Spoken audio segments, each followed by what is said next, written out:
Of all the coaches who have roamed the sidelines at Martin Stadium, no one is more synonymous with Washington State's success than Mike Price.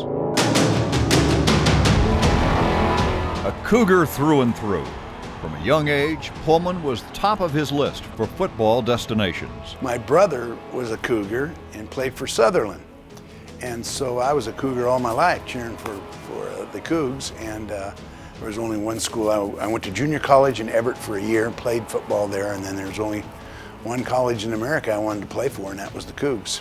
And so it was a great decision, I'll tell you that. Price spent 21 years during 4 separate stints in Pullman. He was a player, a grad assistant, a full-time assistant, and finally in 1989, he left a successful stretch at Weber State to take over as head coach of the Cougs. I'm not embarrassed that I'm a Cougar.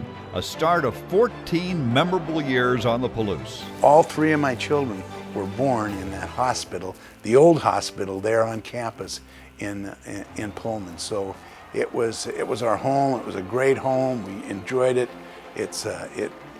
When we came back to this last game here, the homecoming against Oregon State, God, it just felt so great. This homecoming with the sun out, the students are fired up, we're playing really good.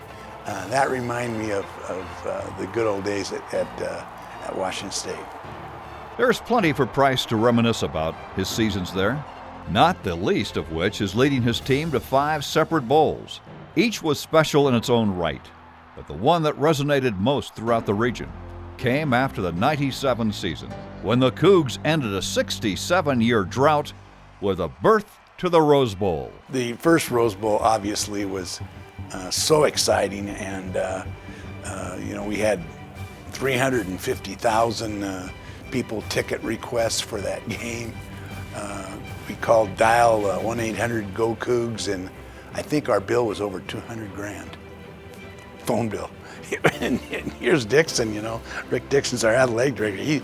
All this stuff is just like hitting a wave. The biggest thing is that nobody ever thought we could do that. We were always the stepchild, the little sister that was going to be there but couldn't really succeed. And when Jim Walden really started it by going to a bowl in 1981, but Mike Price took it to a level that nobody ever dreamed of.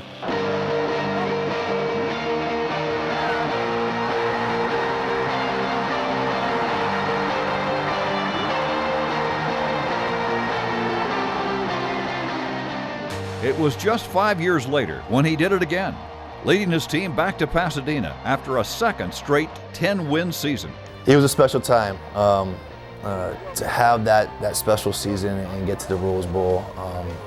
Really was, you have a college town like that and you have everybody so involved. It was really, really special. 2 Rose Bowls, 3 other bowls in that period, and there were a number of people who said, I can die and go to heaven now because I've been to the Rose Bowl. They were good athletes to start with, but he had the ability to draw out their best.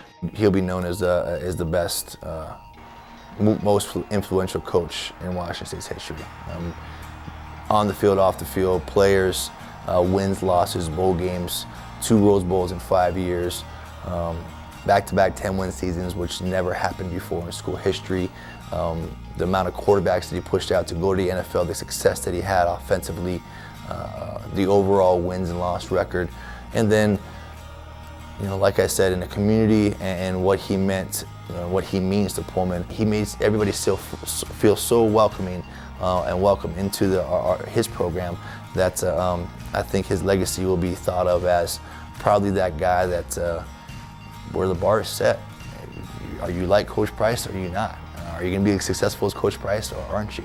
I think he is that bar and will be for a while. We're fortunate to have a lot of good coaches and a lot of great players, and it was a lot of fun in Pullman in those days, I'll guarantee you.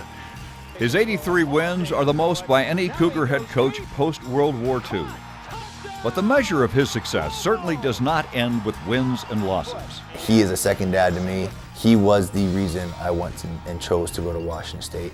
He's a man of his word and a character that is just by far above anybody else that even I've grown up around. Well, he had great charisma. He was a player's coach. I think our alumni thought he was the greatest thing since sliced bread, to use an old expression. But they really felt that way about him. Probably could have run for governor. He could have run for anything he wanted. It's what it's all about, is how your relationship with the players, I think. Treating your assistants well and treating your players well. And so they're very, very special. I love them. You know, I mean, I'm not kidding you. I don't like them. I love them. Price is retired from coaching now, honored that his accomplishments here still mean so much to the community that he loves. I'm really honored and touched because I haven't been forgotten by the players that played for me. And I just love seeing how successful they are. You know, coaches, high school coaches and college coaches now. And it's a good feeling. I've been blessed, I'll tell you that. I've been blessed, and I'm so thankful, and I'm so proud to represent all these players, all these coaches with this Hall of Fame award.